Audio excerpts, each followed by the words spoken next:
어떤 아버지가 아들하고 둘이서 잠을 들게 됐습니다. 잠자리에 같이 누워서 잠이 드는데 아들이 아빠 나 목말라요 그러는 거예요. 그러니까 아버지가 야야 피곤한데 임마 아까 그 불 끄기 전에 얘기하지 왜 지금 와서 물 먹는다 그래.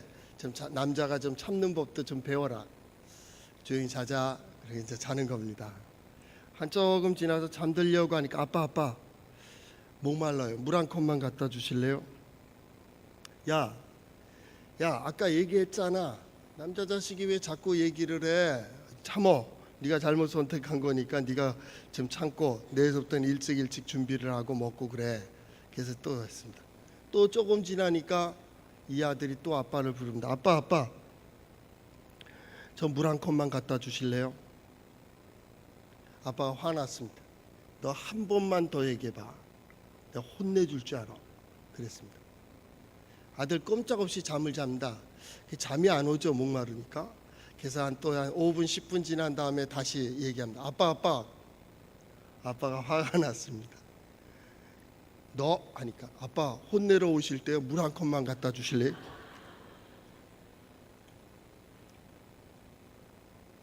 목마른 아들 그 여러분 같으면 어떻게 하시겠습니까? 오늘 우리 마음이 살아가면서 이게 잘 아는 유머인데 오늘 말씀을 드리는 이유는 우리의 간절한 소망들이 있어요. 겉으로는 꾸며지고 겉으로는 가려지고 겉으로는 보여지지 않지만은 하나님께서 또 물어보시고 물어보신다면 하나님 저는 이거요. 우리가 우리의 삶 속에 꼭 이루어져야 될 것. 오늘 예배하면서 기도하면서 또 하나님의 말씀을 들으며 여러분이 가지고 있는 그 기도의 제목을 가지고 하나님을 만날 수 있기를 바랍니다. 그리고 오늘의 말씀을 통하여 하나님께서 내가 어떻게 나아가기를 원하시는가 하고 생각하고 깨닫고 결단하는 귀한 날 될 수 있기를 바랍니다. 한번 따라해 볼까요? 하나님의 말씀인 성경은 나의 신앙이요 나의 고백입니다. 주여 내게 무슨 말씀을 하려 하시나이까? 내게 무슨 말씀을 하시든지 그대로 하리이다. 그대로 하는 그런 삶을 살아가길 바랍니다. 우리가 지난해 60주년을 지내고 또 새롭게 또 한 세기를 바라보는 이때에 저는 목회자로서 또 설교자로서 4가지 기도의 제목을 가지고 말씀을 준비하고 또 선포합니다. 물론 강해 설교로 계속 그 성경을 처음부터 끝까지 이렇게 보는 형식으로 되어 있지만 저는 4가지를 선포하고자 합니다. 첫째는 주의 은혜의 해를 선포합니다. 한번 따라해 볼까요? 주의 은혜의 해를 선포합니다. 이 하나님의 은혜해라라는 것은 하나님께서 나를 인도해 주시고 보호해 주시는 하나님께서 함께해 주시는 시대를 얘기합니다. 이때 이 어렵고 힘든 이때에 하나님께서 우리를 보호하시고 인도해 주시는 역사가 우리 성도들과 함께 하시기를 바랍니다. 또 한 가지 소망을 선포합니다. 선포하는 겁니다. 여러분의 인생의 소망을 선포합니다. 여러분의 가정의 소망을 선포합니다. 여러분의 하는 일들 가운데 하나님께서 주시는 소망을 선포합니다. 이 소망 거기에 하나님께서 반드시 어떻게 이루어 주시는가 그 이루어 주시는 하나님의 역사를 볼 수 있기를 바랍니다. 세 번째 하나님의 능력을 선포합니다. 하나님은 살아계시고 역사하시고 오늘도 우리와 함께 하시고 우리를 이 자리까지 인도하신 하나님의 능력이 하나님 살아계시다며 하나님이 함께 하신다며 그렇다면 내 삶 속에 우리 가정에 우리 가족들 가운데 내 인생의 문제 속에서 하나님의 능력을 보는 그 능력의 해를 선포합니다. 그래서 여러분의 삶이 회복되기를 바랍니다. 여러분의 육체가 치유될 수 있기를 바랍니다. 여러분의 문제들이 해결될 수 있기를 바랍니다. 누가 보더라도 하나님 나와 함께 하시다고 하는 그 하나님의 능력을 드러내는 우리 성도들의 삶이 되기를 바랍니다. 끝으로 축복을 선포합니다. 복의 때가 되길 바랍니다. 하나님께 기도할 때에 하나님 나 보호해 주세요, 인도해 주세요 뿐만 아니라 하나님께서 내게 약속하시고 내게 예비하신 하나님의 큰 복을 내게 허락해 주세요. 그것을 위해서 기도해요. 지금은 그러할 때입니다. 지금은 어수선하고 혼란하고 어두운 때라고 한다면 지금은 우리의 가질 소망은 오직 하나님의 능력이고 하나님의 역사고 하나님께서 인도해 주시는 손길, 그것이 복입니다. 그렇다면 이 말씀대로, 이 선포대로 우리 성도들의 모든 삶이 그렇게 진행이 되고 함께해 주실 줄로 믿습니다. 신명기, 그것은 하나님의 백성이 되기 위한 과정이 아니고 하나님의 백성은 이렇게 산다라는 것을 얘기하는, 이게 신명기입니다. 우리 1장 1절서부터 지금 12장까지 20절 이제 28절까지 보게 되는 그 모든 과정은 믿음의 사람, 하나님의 백성들은 이렇게 산다고, 이렇게 살아야 되는데 저렇게 하면 어떻게 될까?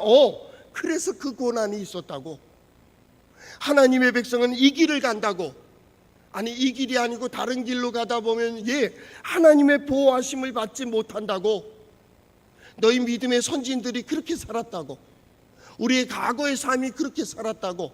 그러나 오늘 신명기를 선포하는 모세는, 또 신명기를 다시 보는 우리 성도들과 우리 설교자는 하나님께서 우리에게 원하시는 길이 뭐냐라는 겁니다.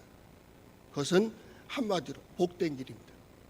인생이 살아야 될 길이고 그 길을 가면 하나님께서 보호하시고 인도하시고 하나님의 역사를 볼 수 있다는 그 길에서 하나님을 만나는 거예요. 신앙생활 속에 하나님을 만납니다. 신앙생활 속에 하나님과 동행합니다. 신앙생활 속에 하나님의 역사를 경험하는 거예요. 그래서 기독교의 신앙은 체험의 신앙이다. 우리는 체험의 신앙이, 논리의 신앙이 아니에요. 지식의 신앙도 아닙니다. 마음으로 그냥 가지고 있는 희망사항인 그런 신앙도 아닙니다. 보여지는 신앙입니다. 드러내는 신앙입니다. 역사하는 신앙입니다. 믿음의 사람들이 손대는 일들마다, 믿음의 사람들이 계획하는 일들마다 하나님께서 어떻게 역사하시는지를 보고자 우리는 그 길을 가는 거예요. 한 사람 한 사람의 삶 속에 하나님은 그것을 드러내는 거예요. 그래서 모세는 다음 세대에게 이것을 부탁하는 겁니다. 너희는 이렇게 살으라고, 이렇게 살아라. 이 길을 가야 된다고, 이 길을 가야 된다. 믿음. 그 믿음이라는 그 말은 본다라는 겁니다. 믿음이라는 건 들려진다라는 겁니다. 믿음은 거듭남입니다. 새로운 세계를 보는 겁니다. 이게 믿음입니다. 이전에 믿음이 없을 때는 보지 못했습니다. 이전에 믿음 없을 때는 들려지지 않았습니다. 그러나 이제는 그 길이 보입니다. 그 길이 뭡니까? 하나님께서 역사하시는 길입니다. 하나님께서 인도해 주시는 길입니다. 이것을 믿음으로 보는 거예요. 믿음. 그것은 새로운 삶의 출발이에요. 믿음. 그것이 구원하는 것이 아니고 믿음으로 살아가는 그 길이 구원의 길이에요. 우리는 하나님을 믿는다고 합니다. 예수 그리스도를 믿는다고 합니다. 그렇다면 예수 그리스도의 말씀이, 예수 그리스도의 복음이 하나님께 나아가는 길임을 우리는 인정해야 합니다. 그리고 그 길을 가는 거예요. 이 길을 간다. 이렇게 살아야지. 너희는 이렇게 들었으나 나는 너희에게 이르노니 이렇게 하라고. 그 길이 살 길입니다. 너희는 이렇게 들었으나 나는 너희에게 이르노니 너희는 이렇게 살라고. 맞습니다. 그 길이 행복의 길입니다. 인간을 만드시고 인간에게 복을 주시고 인간이 행복하게 살길 원하시는 하나님의 뜻, 그 뜻을 이루는 길은 바로 이 길밖에는 없습니다. 구원의 길입니다. 복음의 길입니다. 하나님의 말씀입니다. 하나님의 뜻입니다. 그 길 속에서 하나님의 역사를 경험한다. 많은 사람들이 믿음, 그것만을 가지고 자리에 앉아서 복된 삶을, 믿음의 삶을 요원하고 있습니다. 이루어지지 않는 거예요. 그걸 갖다 희망사항이라고 하는 겁니다. 희망사항은 아무것도 이룰 수가 없습니다. 그 희망, 소망을 가지고 발걸음을 옮기고 입을 벌리고 손을 움직일 그때 역사가 일어나는 겁니다. 연세 많으신 분들 거기에 좀 그래도 출세하고 성공했다고 많은 사람들이 얘기하는 분과 얘기한 기회가 있었습니다. 어떻게 집사님은 거기에까지 오를 수가 있었어요? 어떻게 그 큰 그룹의 그 자리, 이사회 자리까지 오르고 그리고 은퇴해서도 이렇게 일을 하고 그때 당시에도 계속 일을 하시는 그 모습을 보면서 뭐 돈이 없어서가 아닙니다. 어느 정도 가지고 있는 재벌 중에 드는 사람입니다. 그럴 수 있었습니까? 라고 물어봤습니다. 뭐 여러 가지를 얘기하셨는데 저는 한 가지, 그게 기회 들어왔어요. 기회. 나에게 기회가 주어졌어요. 일제시대가 끝나고 6.25가 끝나고 그 다음에 나는 도저히 가난하고 우리 집은 먹을 것도 없는 그 집이었는데 내게 어떤 기회, 사람을 만나는 기회를 가졌대요. 근데 엄마 아빠는 떠나보내지 않으려고 하고 그 사람은 데려가려고 하고 그때 그럼 네가 선택해 이 아들에게 얘기했다는 거예요. 근데 한 가지 더, 나는 기회를 잡았어요. 그게 기회인지는 몰랐어요. 모르지만 나는 그 기회를 잡았어요. 그리고 따라갔다는 거예요. 그래서 외국 나가서 공부하고 어떻게 하고 이렇게 커서 이렇게 됐다고 오랜 시간을 들었습니다. 오랜 얘기를 들으며 기회는 내가 만드는 게 아닙니다. 기회는 주어지는 겁니다. 그러나 기회라고 느끼는 사람들은 없어요. 그래서 성공하는 사람이 없습니다. 그런데 기회가 기회인 것도 모르고 선택한 거예요. 어떻게 해요? 내가 그게 좋아서, 내가 거기에 희망을 걸 수 있다고 생각하는 그 간절함, 다른 길이 없어요. 하루에 한 끼 먹는 것도 감사했던 그 어린아이가 그 길을 선택할 수밖에 없는, 내가 먹여줄게 이 얘기도, 내가 교육시켜줄게 이거 하나 듣고 떠난 거예요. 어떻게 그럴 수가 있냐고. 왜요? 그 길밖에는 없었어요. 지금 생각해 보니까 하나님께서 그 길을 여신 거예요. 그 길을 열고 가게 하셨다고. 기회가 주어진들 그 길을 가지 않는다면, 하나님께서 우리에게 보여주신 들 우리가 쥐지 않는다면 믿음으로 보게 하시고 믿음으로 들려주시고 우리에게 깨닫게 하셔서 어디로 가야 된다고 보여주시는데 나는 멈추고 서 있다면 거기서 무슨 역사가 이루어지겠어요? 이 신명기 다음 세대인 이 세대에게 그것을 얘기하는 겁니다. 너희는 약속을 받은 자이다. 하나님이 너희와 함께 하신다. 지난 시간들을 봐라. 하나님께서 이렇게 역사하셨다고. 이제 이 강을 넘으면, 요단강만 건너면 이 땅 모두는 너희 발바닥으로 밟는 모든 땅을 내게 준다. 내게 준다. 자, 나가라고. 나갈 때 두려워하지 마라. 담대하라. 하나님이 너희와 함께 하신다고. 너희는 오직 하나님만을 의지해라. 하나님만을 바라봐라. 사람들은 생각하기를 자기의 수고와 노력으로 이것이 보여진다고 생각합니다.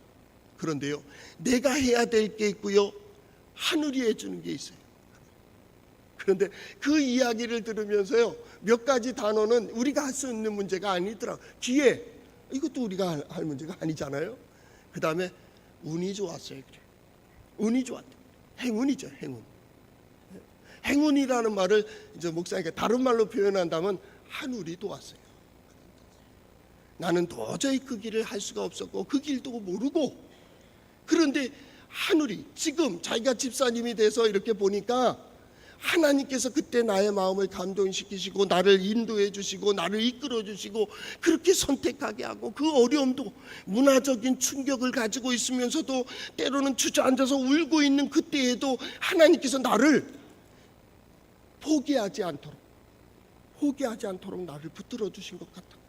행운, 하늘이 도우셨다. 하늘이 도우셨다. 그리고 여차여차해서 여기까지 왔다고. 그러면서 한 가지 배운 게 있다. 움직이지 않으면 얻는 것이 없다. 유대인의 탈무드에도 그런 말이 있습니다. 귀한 것을 놓지 않고서는 새로운 것 없다. 사람들은 이것도 지고 이것도 지려고 하는 거예요. 그러니까 안 되는 거예요. 하나는 놓아야 돼요. 놓아야 또 하나의 선택을 하는 거예요. 이것을 놓으면 끝난다고 하니까 다음이 없는 거예요. 그러니 그 삶의 변화도 없고 성장도 없고 성숙도 없고, 원래 새로움이란 변합니다. 변해야 된다. 내 생각도 변하고 마음도 변하고 변해야 됩니다. 자세도 변해야 된다. 그래야 새로움입니다. 우리는 새로움을 원하며 전혀 바뀌려고 하지 않습니다. 변하지 않으려고 합니다.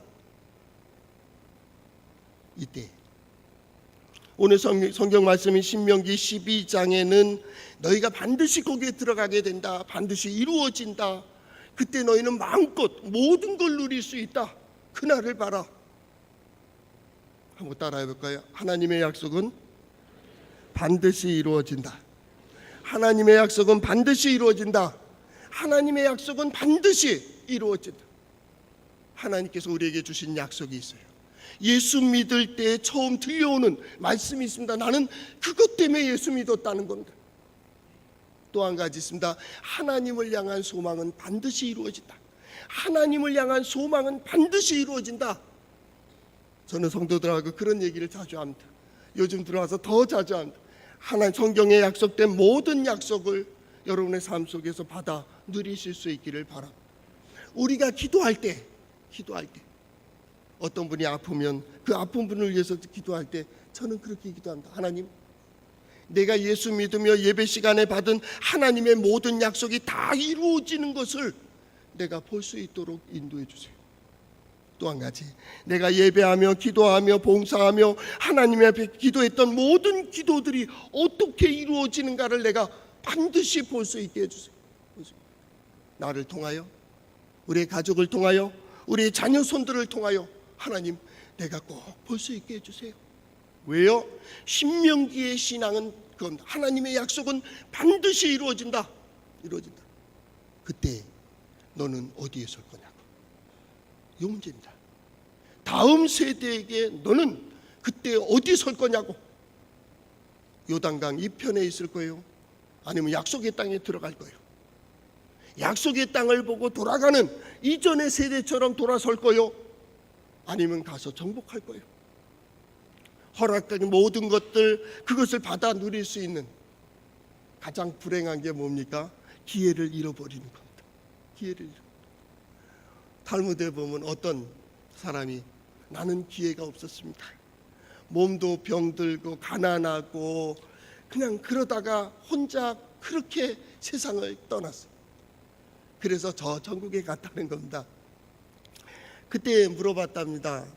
이제 선지자가 물어보기를, 너 어떻게 왜 이렇게 몸이 병들고 그렇게 가난하고 못 살고 그러다 왔냐, 그러는 거죠.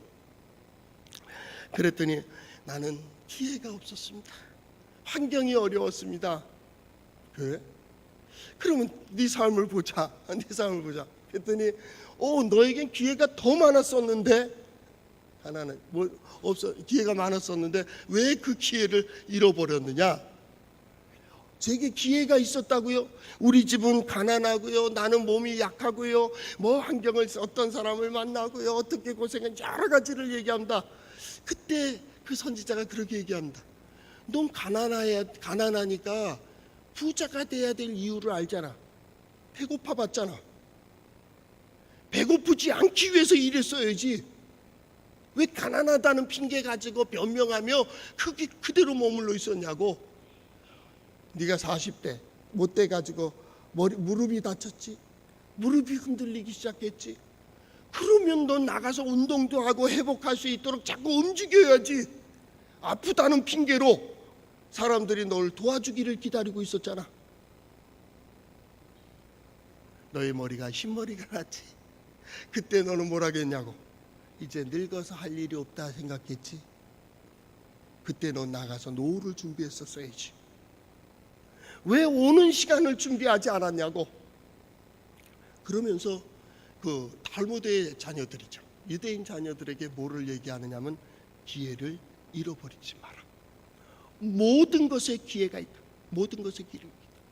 그리고 하는 말이 있습니다. 정당하게, 공정하게 돈을 벌어라.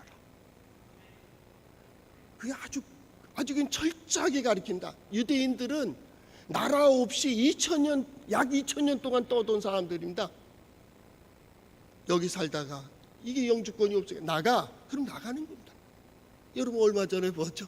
트럼프 대통령이 약간 마음이 딱 변해가지고 야 아랍인들 뭐 어떤 제3세계들 영주권 없어 나가 하고 내보냈잖아. 어느 민족 어느 나라는 안 돼 나가 추방시켰습니다. 출장 갔다가 들어가지 못하니까 물건 하나 못 꺼내고 못 들어갔습니다. 그러니까 우리나라 사람들도 우리 자녀들은 들어갈 수 있을까? 뭐 그걸로 보는 사람들도 있었죠. 한순간 쫓겨나는 겁니다. 하여튼 무슨 일만 있으면 유대인들은요 그대로 당합니다. 전염병이 돌아도 옛날에 페스트 돌았을 때 유럽에서 200만 이상이 죽었습니다. 뭐 우리 잘 아는 나치 지하에서도 많은 사람들이 가스실에 죽었다 그런 얘기들도 있죠. 네, 그럽니다. 그런데 그러면서 뺏기고 잃어버리고 놓고 언젠가는 다 놓고 와야 돼 이걸. 그러면서 그들의 자녀들에게 가르칩니다. 그 교훈을 그대로 읽어드리면 사람은 모름지기 공정하고 정직한 방법으로 올바르게 돈벌이를 해야 된다. 돈벌이를. 그걸 얘기합니다. 왜요? 부정되면 언젠가는 빼앗긴다고. 부정되면 다시 설 수가 없어요. 여기서부터 시작돼야 돼. 기초는. 복이 뭡니까? 복된 길이 뭐냐를 보는 거예요. 이렇게 살아야 된다. 이렇게 살아야 된다. 어제 성경 공부하면서 탈무드 얘기가 나와서 한마디 더 말씀을 드립니다. 그 가인이 말입니다. 탈무드에 보면 하나님 우리는 형제가 이거 뭐 삶의 경쟁 속에 뛰어들었으니까 둘이서 격투하다가 한 명은 죽어야 됩니다.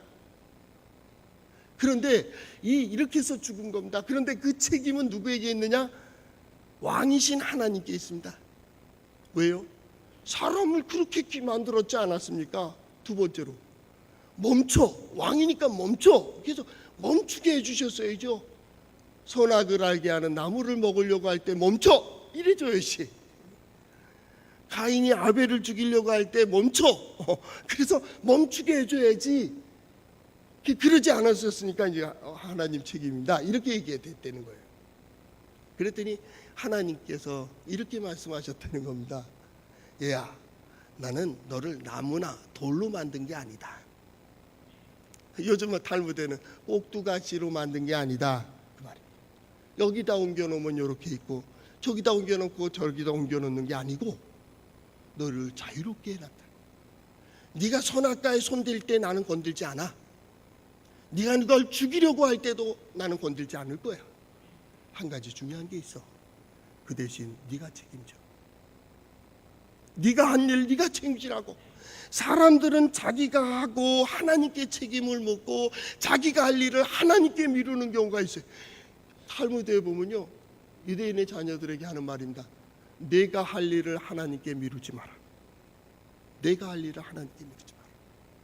오늘 나의 삶, 나의 가정에서도 마찬가지입니다. 내가 할 일이 뭐냐 그 말이죠. 그걸 보게 합니다. 어려서부터 얘네들은요 법을 가리킵니다. 율법. 법을 가리키고 법을 지키게 합니다. 그리고 그 법 속에 하나님을 경외하라. 하나님을 경외하라고 가리킵니다. 여러분, 하나님을 경외하는 복이 뭔지 압니까? 권위에 대해서 인정하게 됩니다. 가정에 가면요 부모님의 권위에 인정합니다. 그래서 행복이 뭔지를 배우고 사랑이 뭔지를 배우게 돼요. 부모의 권위를 인정하지 않는 자식은요 어디 가든 행복할 수 없습니다. 하나님을 경외하는 자는 권위를 인정한다. 학교에 가면 선생님의 권위를 인정합니다. 선생님을 평가하는 게 아닙니다. 선생님께 배웁니다. 권위를 인정한다. 이게 하나님을 경외하는 자의 복의 첫 번째입니다. 두 번째 복이 뭡니까? 자기를 발견하고 내가 해야 될 일에 성실합니다.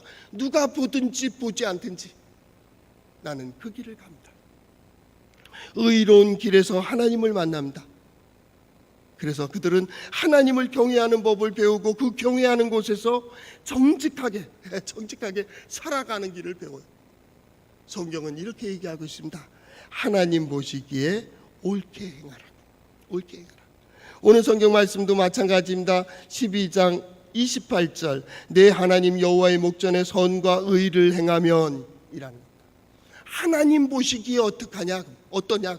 하나님 보시기에 어떤 삶을 사느냐? 하나님은 그러십니다. 너의 시간을 주고 물질을 주고 건강을 주고 오늘이라고 허락된 모든 것 건너가면 그 첫 번째가 뭡니까? 네 원하는 대로 다 해. 첫째는 원하는 대로 다 합니다. 하나님께서 모든 걸 허락하셨습니다. 이것도 하라고 자기가 하세요. 스스로 선택하며 언제나 마음이 원하는 대로 원하는 모든 것을 먹으라 라고 성경은 얘기하고 있습니다. 그러나 이건 안 돼. 그리고 선을 만들어 놨어요. 제한된 선입니다. 그 선 중에 뭐가 있느냐면요, 오늘은 복된 자는요 자기의 생명뿐만 아니라 남의 생명을 사랑한다. 사랑할 줄 아는 생명을 얘기하고 있습니다. 그 생명에 대해서 얘기할 때는 다윗이 있죠. 다윗의 세 용사가 사무엘하 23장에 기록이 되어 있습니다. 다윗에게 용사들이 좋은 사람들이 많아요. 이것도 복입니다. 귀에 주어지는 거 복이고 또 주변에 좋은 사람이 있는 것도 복입니다. 시대가 그걸 맞춰주는 것도 복입니다. 그런데 주변에 좋은 사람들이 있어요. 그 중에 세 용사가 있습니다. 그 세 용사에 대해서 사무엘 23장은 쭉 기록해 놨습니다. 그 중에 왕이 예루살렘에서 베들레헴을 봅니다. 베들레헴엔 블레셋 군들이 주둔해 있고 포위해 있었습니다. 다윗은 베들레헴에서 태어났습니다. 거기서 자랐습니다. 거기가 자기 고향입니다. 베들레헴에 가면 우물이 있는데 예루살렘은 돌산입니다. 유다 지역은 광야입니다. 물이 귀합니다. 그 베들레헴에 있는 어려서부터 내가 자라면서 먹었던 그 우물물 한번 마셨으면 좋겠다. 다윗이 그렇게 혼자 푸념을 한다. 야, 저기 우물 한 잔 마셨으면 좋겠다. 그렇게 얘기합니다. 세 용사가 그것을 듣습니다. 듣고서 어떻게 합니까? 목숨을 걸고 블레셋 진영을 돌파해 갑니다. 들어가서 우물물에 물을 길어다가 물주머니를 가지고 다윗의 왕에게로 갑니다. 왕을 위하여 목숨을 걸고 가서 가지고 와서 다윗에게 바칩니다. 그런데 다윗이 놀랍습니다. 다윗은 자기의 선을 넘지 않습니다. 다윗이 이렇게 고백합니다. 이 물을 마시기를 기뻐하지 않았다. 성경은 그렇게 기록하고 왕이 이렇게 기도했다는 겁니다. 여호와여, 내가 나를 위하여 결단코 이런 일을 하지 아니하리이다. 이는 목숨을 걸고 갔던 사람의 피가 아니니까 하고 마시기를 즐겨하지 아니하니라. 그리고 이것을 여호와 앞에 두었다. 생명을 하나님께 보다. 생명은 하나님께 속했다고. 하나님께 속했다. 그리고 내가 다시는 이런 일을 하지 않겠다고. 우리가 새로운 어떤 역사를 기대하고 새로운 시대를 기대할 때의 기초가 가장 중요합니다. 하나님께서 내게 무엇을 보여주고 계십니까? 내게 무엇을 들려주고 계십니까? 이것이 될까 안 될까는 지금 생각할 게 아닙니다. 이미 출발됐습니다. 출발됐기 때문에 은혜를 선포하는 겁니다.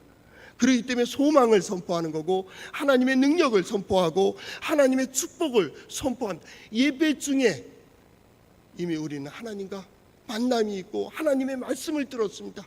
우리는 앞으로 나아가며 그렇게 얘기하는 겁니다. 하나님의 약속이 어떻게 이루어질지를 내가 볼 수 있게 해주세요. 그리고 하나님께 소망 가진 것이 어떻게 이루어질지 내가 보게 해주세요. 하나님의 약속은 분명합니다. 이 너희가 들어가서 차지할 땅, 내가 너희에게 준 땅, 그 땅에 이르면 이렇게 얘기하고 있습니다. 이미 주어졌습니다. 신앙인은 결과를 가지고 출발합니다. 우리는 구원의 길을 간다. 이 길은 복된 길입니다. 그러므로 다른 쪽이 없습니다. 다른 생각도 안 합니다. 지금의 기도의 제목은 그겁니다. 하나님, 내 남편을 통하여, 내 아내를 통하여, 우리 부모님을 통하여, 우리 자녀를 통하여 하나님께서 내게 주시고자 하는 은혜와 복이 뭔지를 내가 꼭 볼 수 있게 해달라. 그리고 그때까지 반드시 보고 또한 누리는 우리 성도들 될 수 있기를 바랍니다. 기도하겠습니다. 사랑해 주님,